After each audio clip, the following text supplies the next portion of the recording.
maa ngi leen di nuyu yéen waa Mbeyene yëpp di nuyu ñu fi teew aussi di nuyu ñu fi teew di rafetlu aussi jotaay bi di rafetlu aussi li ngeen taxawoo si fan bi parce que jàpp naa ni def nañ ko si jàmm mu dem nañu benn fan di ñaan yàlla ñu àggali ko si jàmm bon juste rek di jàllale benn message wala quelques messages yi nga xam ne du ñu ko yóbbante woon ndax li ñuy def nii mun naa ne suñu grand Assane si bu fi ñëwoon tey duñ ko def donc ñu koy nuyu de passage di ko ñaanal aussi yàlla yàggal taxawaayam suñu kanam surtout rek li ñëw si wàllu cybersécurité mooy loo xam ne ñu koy gën a xam ci réseaux sociaux jàpp naa ne tey jii jamono bi toog na koo xam ne réseaux sociaux yi mënul ñàkk ci dundu doomu aadama te nit ñi ku si nekk am nga yor nga sa téléphone boo xam ne yaa ngi siy connecté wu WhatsApp si connecté wu Instagram si connecté wu TikTok surtout TikTok juste rek boo gën a wax si loolu gën leen sensibiliser gën leen ñaax aussi pour ñu xool li nga xam ne mooy les points positifs juste rek bu ma ñëwee d'abord si les points négatifs mooy TikTok bokk na si réseaux sociaux yoo xam ne mën na jël sa temps si loo xam ne doo ko yëg premièrement mooy TikTok les vidéos fait plus d'une minute te da ngay dugg nga gis benn vidéo nga ne xaaral ma xool vidéo bi bala maa tëdd par exemple wala bala maa liggéey nga dugg lire benn vidéo nga ne non xaaral ma jàll si kanam mën nga lekk 1 heure de temps te yow doo ci mën dara te sa 1 heure de temps yooyu tey jii am na fu mu xajoo beneen bi si topp mooy li xale yi di woowee wala li ñuy woowee ñun ñëpp muy taa bëri na si moroom yi toog fii ñu ngi taa di dugg loo xam ne seen yónneeku si yàlla diglewu ko keneen diglewu ko te loolu non seulement yow bàkkaar bi la siy fekk rek yoon mun na dal sa kaw yoon ni muy dalee sa kaw mooy nga dem waxal nit loo xam ne waxu ko nga publier nit ki loo xam ne defu ko bu la jógee si yoon mun nga am ay problème également ñu ñëw si beneen réseaux sociaux muy WhatsApp nekk na réseaux sociaux boo xam ne bëri na ay danger surtout si côté vie personnelle nit ki si ñun ñu koy utiliser am na si ñoo xam ne peut-être ils l'utilisent ñu koy utiliser d'une façon responsable d'une façon modérée ñoo xam ne tey jii seen temps WhatsApp boo leen si gisee def rek ngeen see jinaat dina yàgg bu dee ñu mel ne ñu mën nag si la ñuy yendu si la ñuy fanaan di poster du n'importe quoi di wax du n'importe quoi donc juste rek di leen ñaax si loolu réseaux sociaux yi bëri nañ tellement buñ si doon wax fi la ñuy fanaan mais rek juste di leen encourager ngeen utiliser ko d'une belle manière d'une belle façon boo xam ne di ngeen si gis seen bopp façon bi ngeen koy déggee di si gis seen bopp mooy premièrement les ventes en ligne ñu ngi fi les ventes en ligne da nga koy def toog fi nga toog publier say marchandises am client jaay si jël sa xaalis dugal sa poos kenn du la xamal dara. deuxièmement ngeen bàyyi di dugg si vie privée jàmbur yi di dugg li seen yoon nekk loolu c'est important de di bàyyi aussi di partager seen vie privée si WhatsApp bi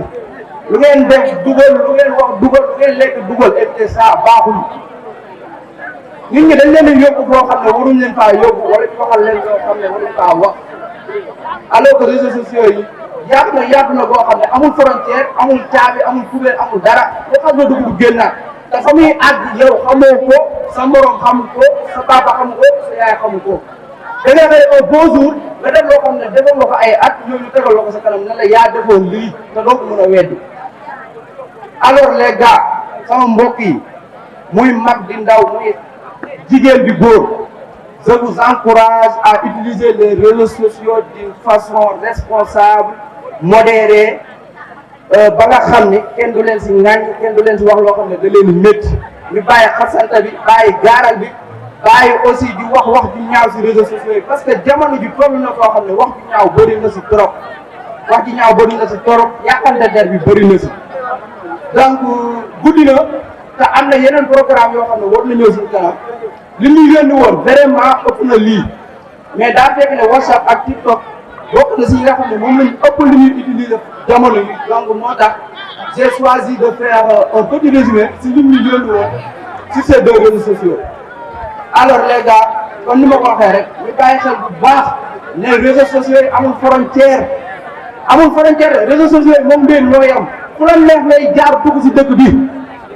ni ngay duggee nag nan ngay génne lu ngeen fa dugal fu ko neex lay jaar génnaat tamit feneen donc maa leen di sant di leen gërëm di rafetlu teewaay di rafetlu aussi teewlu bi di ñaan yàlla aussi bu fekkee ko ay at yu bëri. jërëjëf 112 heures yi lañ fi am moom lañ fiy nekkal ba illa yawmi diin incha allahu rabbi wasalaamaaleykum wa rahmatullah. mbégte ñu ngi remercier aussi suñu directeur monsieur Cheikh Boury Samb di remercier aussi la famille Diaw particulièrement suñu góor bi maam Sidi Diaw ñu xarit di leen ñaanal yàlla aussi di wax def nañ fi 6 ans vraiment waaye 6 ans de bonheur 6 ans de réussite vraiment kontaan nañu trop waaw di leen wax au revoir di leen ñaanal yàlla di remercier sama ancien élève parce que gis naa fi aussi BFM bi ñi nga xam ne yor naa leen C2 CM1 génération Cheikh Tidiane et les autres di wax mention spéciale vraiment ay jàmbaar lañu wax dëgg fa yàlla di remercier aussi sama xale yi sama xarit yi waaw di leen ñaanal yàlla di leen wax bonne suite de carrière aussi di ñaanal yàlla aussi sama premier CM2 yi ñi nga xam ne ñoo war a def 3e année prochaine génération Mbacke Girane Fama Diaw et les autres di leen ñaanal yàlla réussite totale salaamaaleykum wa rahmatulah. Merci beaucoup pour votre présence ici aujourd'hui.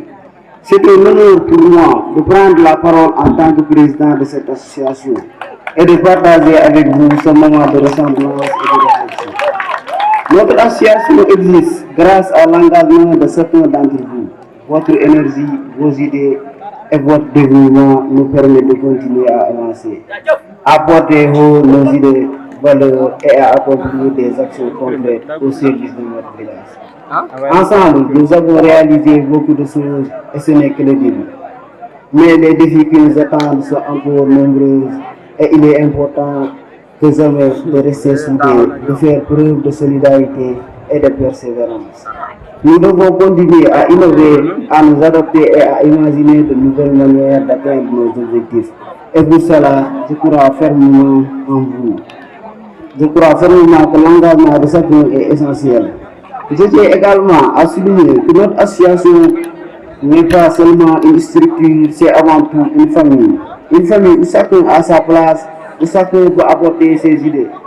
C'est cette diversité d'opinions et d'expériences qui fait notre force. C'est en nous écoutant et nous soutenant les unes les autres que nous pourrons surmonter les obstacles et réaliser encore plus de projets ambitieux. Enfin, permettez-moi de conclure en exprimant ma profonde gratitude envers ceux qui donnent leur temps, leur énergie et leur savoir-faire pour que cette association puisse continuer à prospérer. Votre engagement est une source d'inspiration pour nous tous et je suis convaincu qu'ensemble nous continuerons à construire un avenir meilleur. Merci à tous pour votre confiance, votre travail acharné et votre esprit d'équipe. L'aventure continue et je suis fier de faire ce chemin à vos côtés. Merci. Wa rahmatullah. ñu leen di jégalu bu baax si dérangement yi di leen sant di leen gërëm di leen xamal ni suñ teewaay tey bi du leen lu dul jëmmal suñ jox continuer aussi si loo xam ne ni mooy suñ engagement dañu nekk ay xale nag nekk si yoon te tey jii amul lu dul Mbeyene waaw di leen ñaan tamit ngeen ñaanal ñu surtout yéen suñu grand frère ngeen taxaw suñu côté parce que am ndaw gisee yombul foog am ay mag yu ñuy jëlee soxla nañ seen expérience soxla nañ lu bëri si yéen waaw di leen xamal aussi que génération 2000 boo déggee tur xam ne lu yaatu la tey jii nekkul ñun ñu fi nekk kese soxla nañ tey jii buñ fi jugee tey jii soxla ay yeneen membres parce que ñu judd 2000 yëpp yaakaar naa tey jii génération 2000 lañ bokk te jeunesse moo yor lépp buñ booloo ànd jëmal suñu gox fu sore sore incha allah di leen ñaan tey jii ñoo xam ne nii suñu morom lañ te bokkaguñ si association bi mu ñëw adhéré wu parce que nit loo bokk du xaar kenn di la si woo lu ñëpp bokk la te suñuy raq yi tamit ñoo xam ne ñoo topp si ñun ñu ngi leen ñaan tamit ngeen ñëw ànd ak ñun si liggéey bi ñu bëgg a liggéey parce que bëgg nañ yóbbu Mbeyene si sore sori parce que amul dugub Mbeyene tey jii ñun ñëpp su si duggawul Mbeyene tamit Mbeyene nga yaroo kon ñu Mbeyene lañ sagoo di leen ñaan ngeen sànni ñaan nekk suñu côté surtout yéen grand frère président MPM ñëpp di leen jaajëfal bu baax si kàddu yi